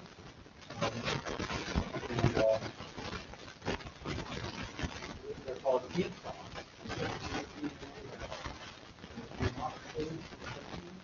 The exons are the parts that do have the information. So before the messenger RNA even leaves the nucleus, it's processed by cutting out the introns that are not needed. So this used to be called junk DNA, the unneeded DNA nucleotide sequences. And it was always, scientists always wondered, why is that even in there? Why are all these extra letters that the cell doesn't even use? If it's cut out anyway. But it turned out that it was later figured out that that sometimes a cell will cut out introns, and other times it won't. Other times it will leave it in. Cut out some of the introns sometimes, and cut out other introns at other times. That way, using one gene, a cell can take several different kinds of food. The size depends on how much of the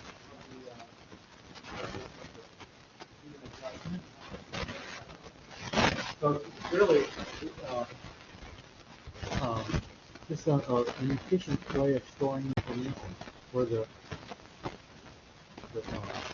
cell can use whatever it needs of a gene. Sometimes it'll leave some of it out.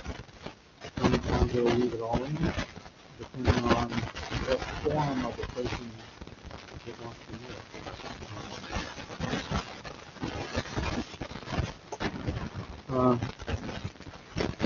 Okay, Eric talked about all this, except I didn't mention the details of the translation. First of all, so there's three kinds of RNA. Messenger RNA is what's needed in the nucleus, a copy of the information. And then rRNA, ribosomal RNA. This is just what ribosomal RNA. But the third one, transfer RNA, or tRNA. Look at this diagram. So this is translation out of ribosome.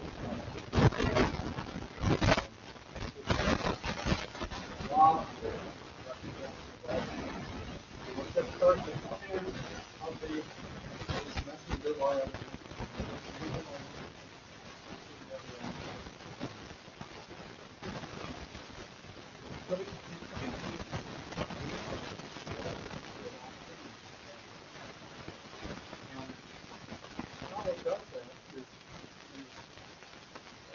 This one of these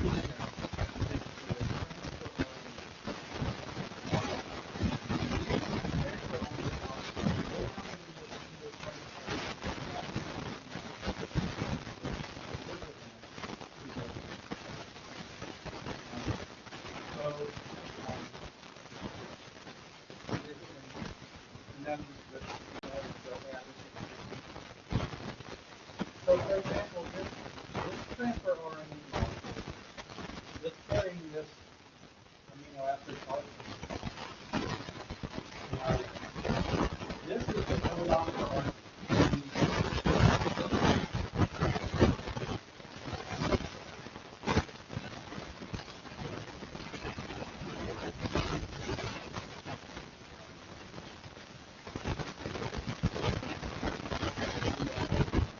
Codon for RNA.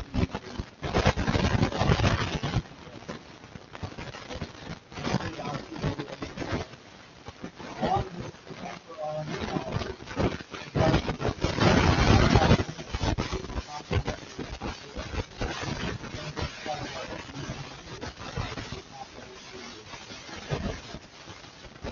so this transfer RNA molecule will always only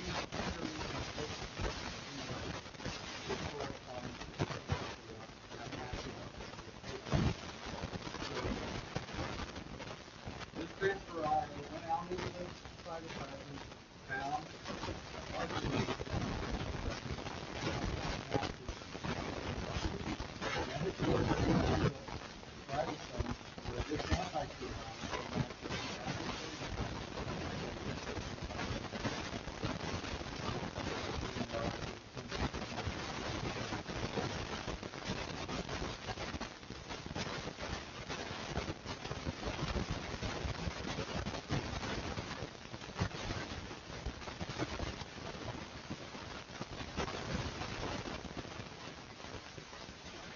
Again, there's the list of all the codons and the amino acids.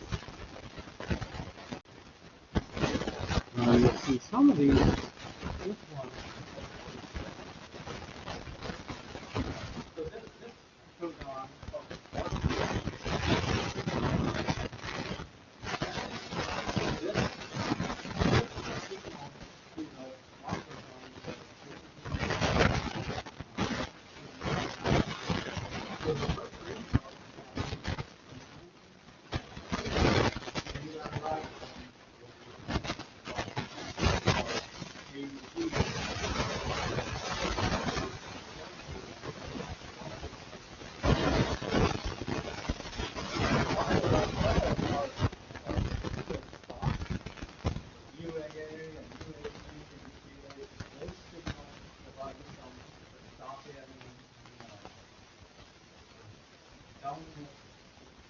the ribosome don't add any more amino acids to this molecule over time.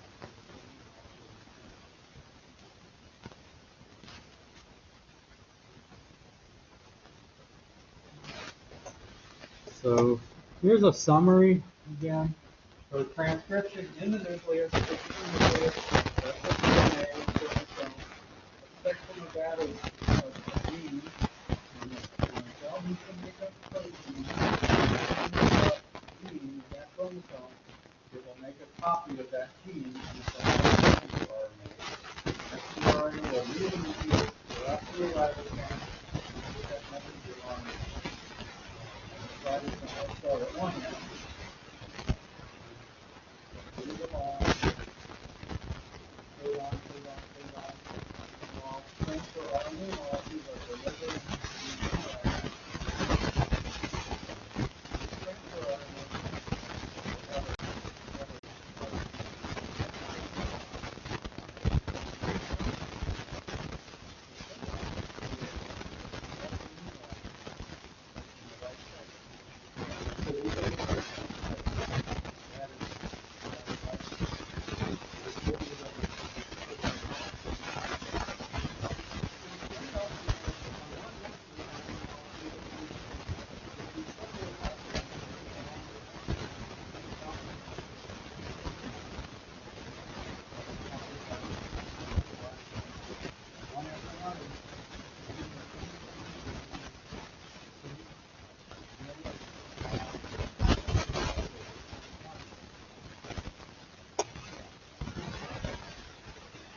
Okay.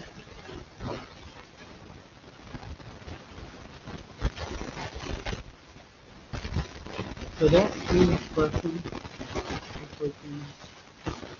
Cells are doing this all the time.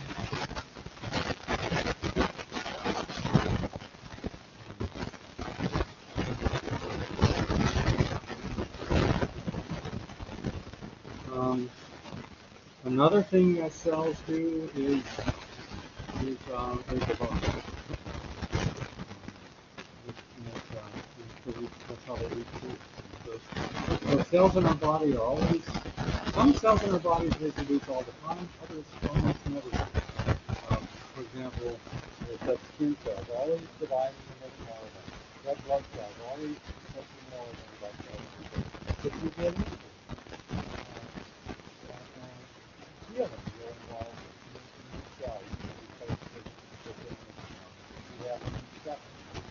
Some of your cells will be destroyed. And your information and replace them.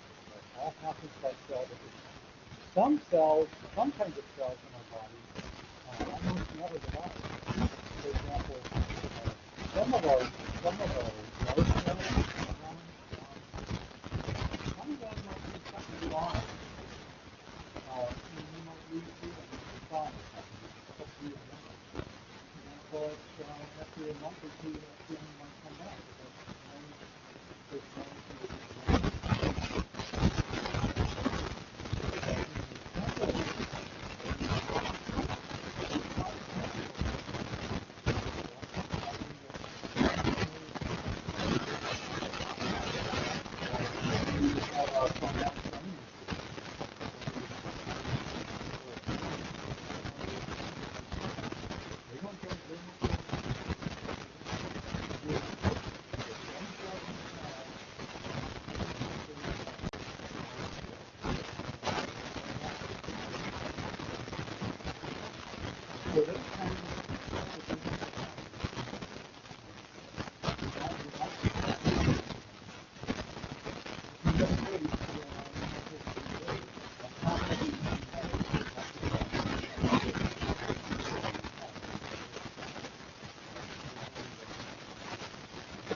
Let's say the cell cycle is just a series of changes cell integration is trying to form.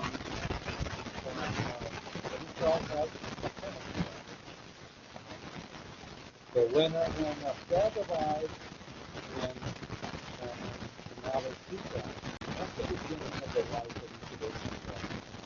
And then until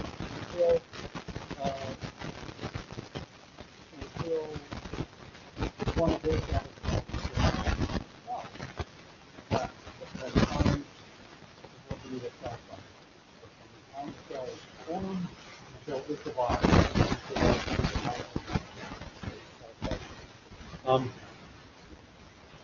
And this is can be separated into two stages of the cell's life: interphase and cell division. And we have to see what happens in each of those stages. First of all, we need to talk about these two kinds of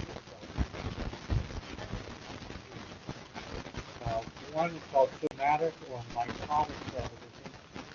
And this is what almost all the cells do. Healing, breaking, somatic or mitotic type of division. So all the cells that do this are called somatic cells. Somatic cells, all the cells in the body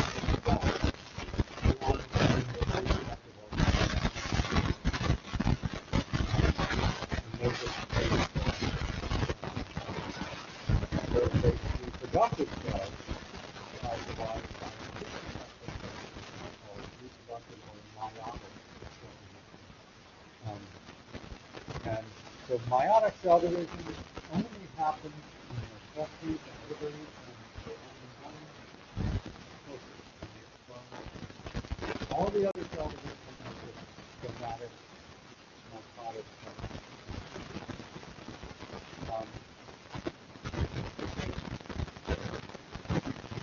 A difference,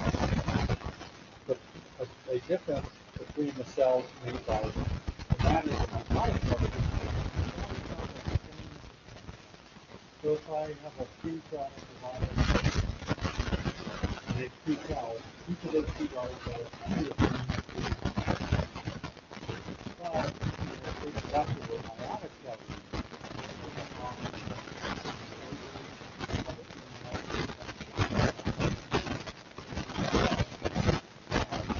Those cells that divide have to use body cells way different. And the main difference is that all the other cells in the body that have some but animal eggs have black cells, 23 pairs. So that's different meiotic cells. Sperm or egg cells that have this one set. We have this one set of chromosomes each, just like one has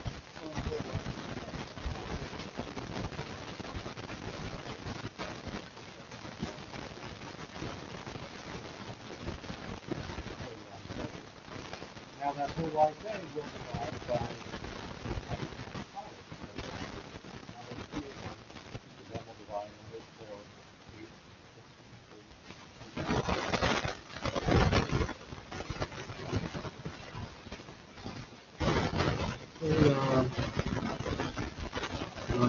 Of course, mitosis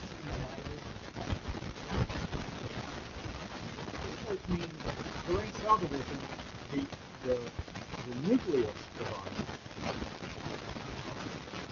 separates the chromosomes into the 2 cells, and then the rest.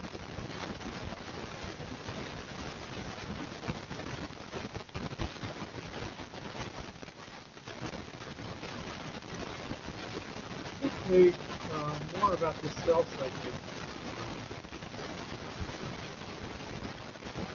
interphase is just the time of a cell's life when it's not divided.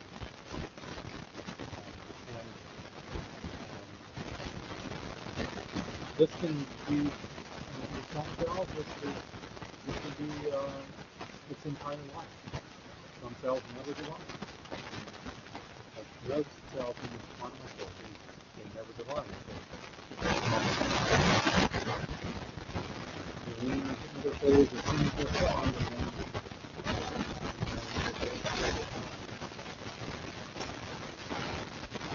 but when a cell is divided,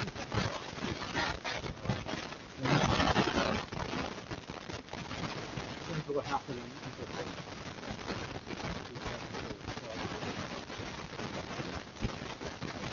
So it's interphase from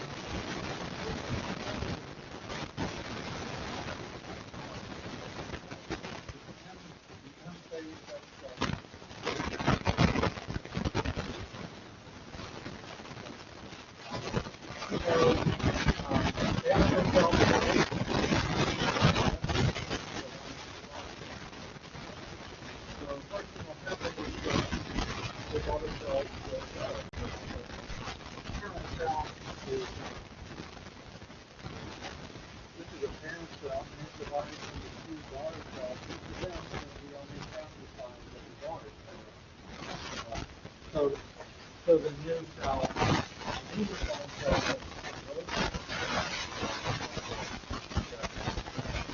that's what happens.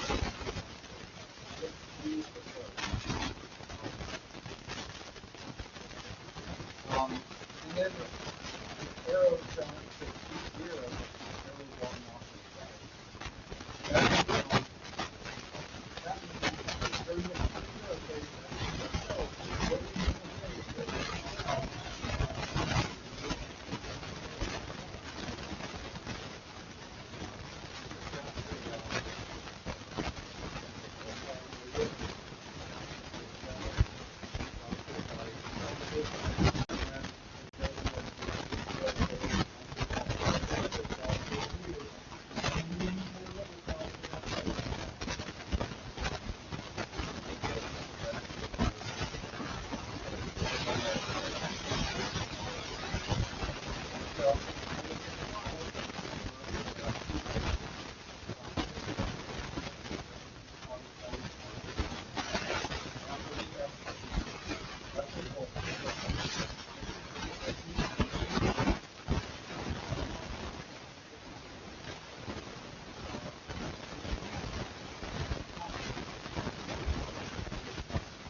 same thing, except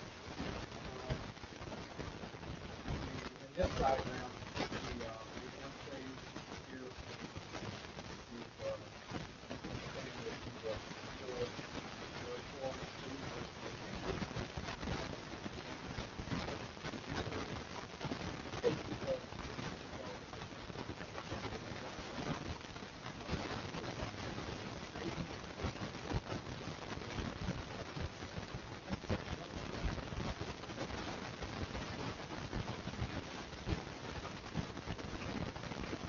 I have office hours now for 2 hours, and like I said, I'll be here early next week.